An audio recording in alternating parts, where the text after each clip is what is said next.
set here. You ready, Mitch? Yep. 3, 2, 1.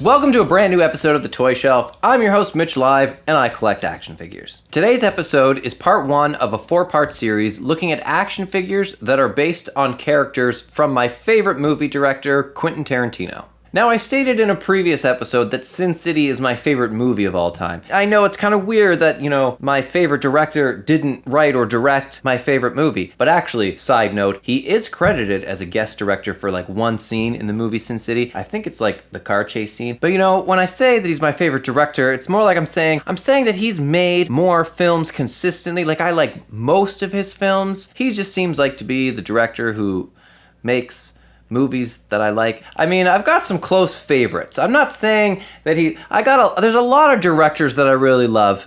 So anyways, back to the show. The reason that we're doing 4 episodes is because each of the collections are based on different movies and they're from different manufacturers, so it would be too much to try to cram into one episode. So for the first episode, it only seemed fitting to look at his first big movie debut, Reservoir Dogs. Reservoir Dogs is sort of a heist movie. It takes place around a heist. You don't actually see the heist. It's more about an undercover cop trying to infiltrate a crime syndicate. I guess the heist is sort of the MacGuffin of the film. Anyways, crime boss Joe Cabot hires a bunch of guys to participate in a diamond heist, and he instructs them all not to divulge any personal information to each other, including their own names. So he gives each of them an alias. We've got Mr. Brown, Mr. White, Mr. Blonde, Mr. Orange, and Mr. Pink.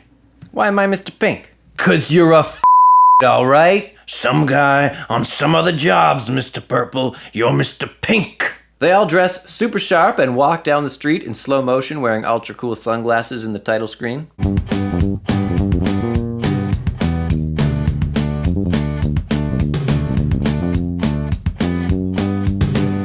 And that's what we have these little platforms here for.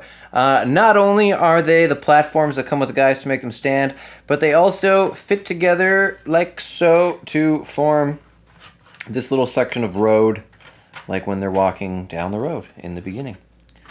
Something like that. You'll see a little better when it's done. And here are the ultra cool sunglasses, the aforementioned ultra cool sunglasses.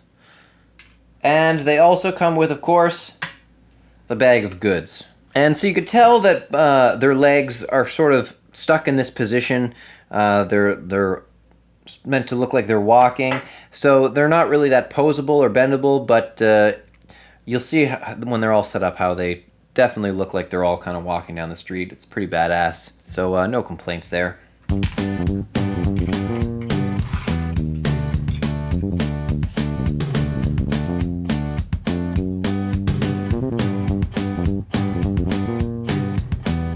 The likeness of the characters, or rather the actors who play the characters, is top-notch. That's just what you'd expect from NECA Toys. We've got Michael Madsen, Tim Roth, we got Steve Buscemi, who are all Quentin Tarantino regulars. We've got Harvey Keitel playing Mr. White here. Now, I believe the story goes that Harvey Keitel funded this movie. He was a major producer on the movie and helped Quentin Tarantino launch to stardom.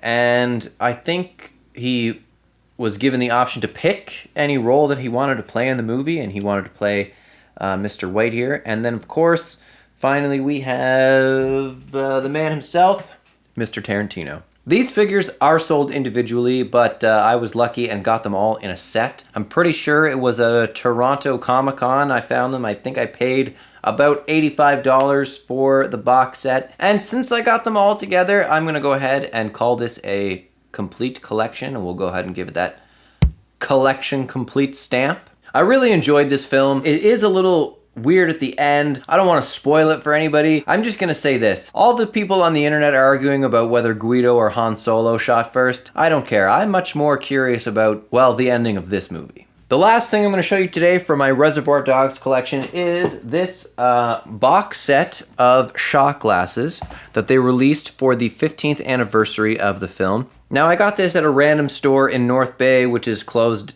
now, so can't really give them a shout out. They've got one shot glass for each of the Reservoir Dogs, and then one more with just the Reservoir Dogs logo. And it also obviously comes with a Blu-ray copy of the film. And that's it for my Reservoir Dogs collection. As usual, there will be links in the description for where you can find your own Reservoir Dogs NECA figures. Don't forget to hit the like and subscribe and join the notification squad. Thanks for hanging out with us on the Toy Shelf, and remember, you're never too old to play with toys. If you enjoyed this episode, please hit that like and subscribe button and never miss out on great content like this. Thank you for joining us on the Toy Shelf, and remember, you're never too old to play with toys.